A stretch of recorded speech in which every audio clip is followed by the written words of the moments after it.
Kayce, the lead Aryan SUV is carrying a bomb. I need you to interdict. Roger that.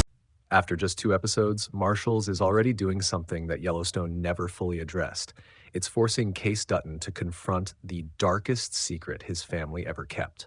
Because in episode 2, Zone of Death, the show brings us dangerously close to the place Yellowstone fans know as the train station, the remote cliffside where the Dutton family disposed of their enemies for years.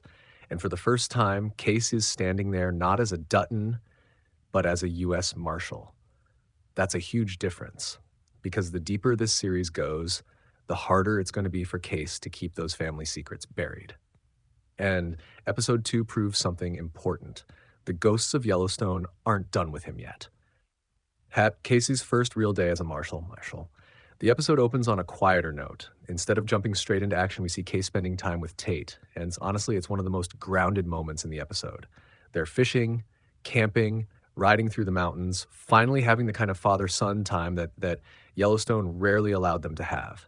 Tate even asks Kayce if he's ready to officially start his new job as a U.S. Marshal. Kayce seems calm about it, but what matters more is Tate's response. He tells his father something simple but powerful.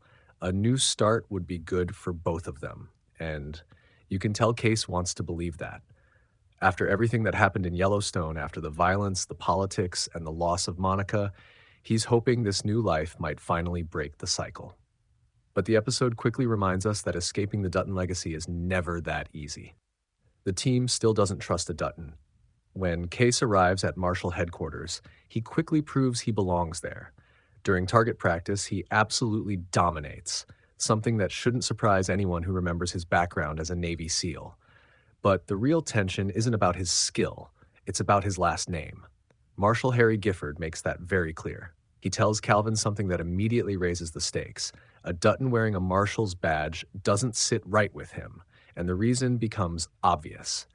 Kayce is connected to 2 of the biggest unsolved cases in Montana: the murder of Governor John Dutton and the disappearance of Jamie Dutton, the former Attorney General. For Yellowstone fans, we know exactly what happened in those stories, but inside this world, law enforcement still treats them as open cold cases, which means Kayce is technically standing inside an investigation that could one day point directly at his own family.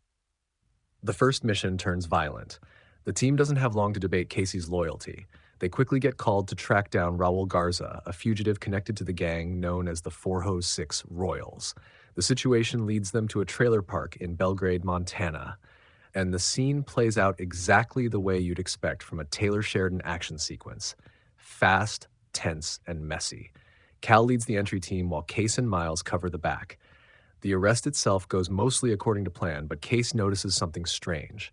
A man sitting in a pickup truck across the street, watching, revving his engine. It's a small moment, but it shows that Kayce's instincts are always scanning for danger. That kind of awareness kept him alive in war.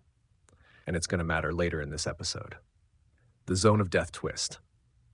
After the arrest, the real story of the episode begins.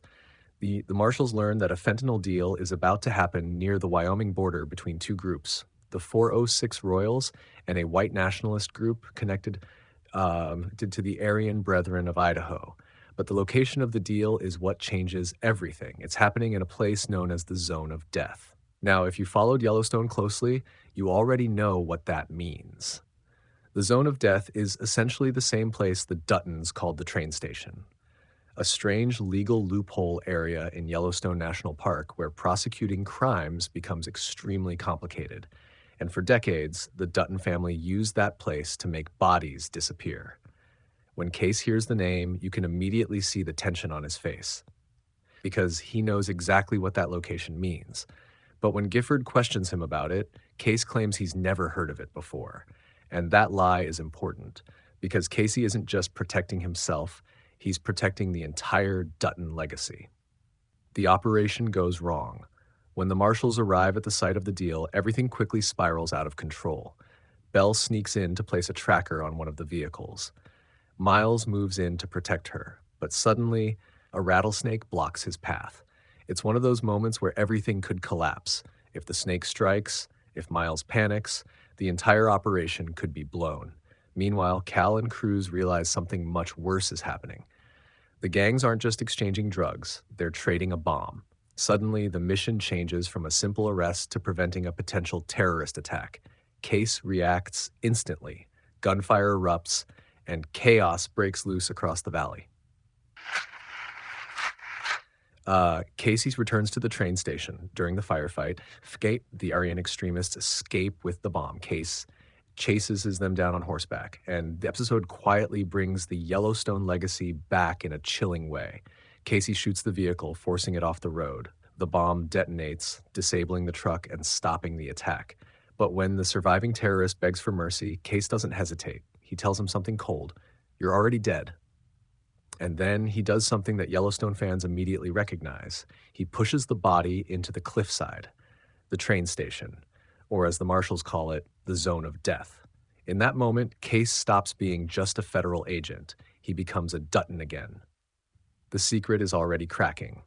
Back at headquarters, the team celebrates the successful operation.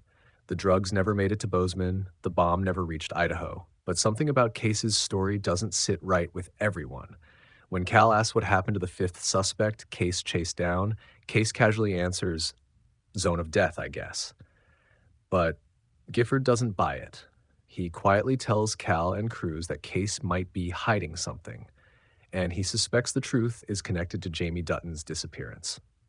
That's the moment where the show really raises the stakes, because if someone starts digging into the train station, they might uncover more than just one body, the weight Kayce is carrying. The final scenes slow things down again. Miles confesses to Kayce that killing someone is still haunting him. Kayce tells him something brutally honest. If you're going to do this job, you have to be more dangerous than the threat in front of you. Otherwise, you won't survive. But later that night, when Kayce returns home to Tate, we see the other side of him. He admits that the ghosts of Yellowstone are still following him. And when Tate mentions a ceremony to honor Monica, Kayce reveals something quietly heartbreaking. He's been carrying Monica's necklace with him the entire time. He just hasn't been ready to talk about it. Final thoughts. Episode 2 proves something important about Marshals. This series may look like a fresh start for Kayce, but Yellowstone's secrets are still buried just beneath the surface. And now that Kayce is a federal lawman operating near the train station, it's only a matter of time before someone starts asking the wrong questions. Because the deeper this investigation goes, the harder it's going to be for the Dutton family's darkest secret to stay buried. Don't engage unless you have to.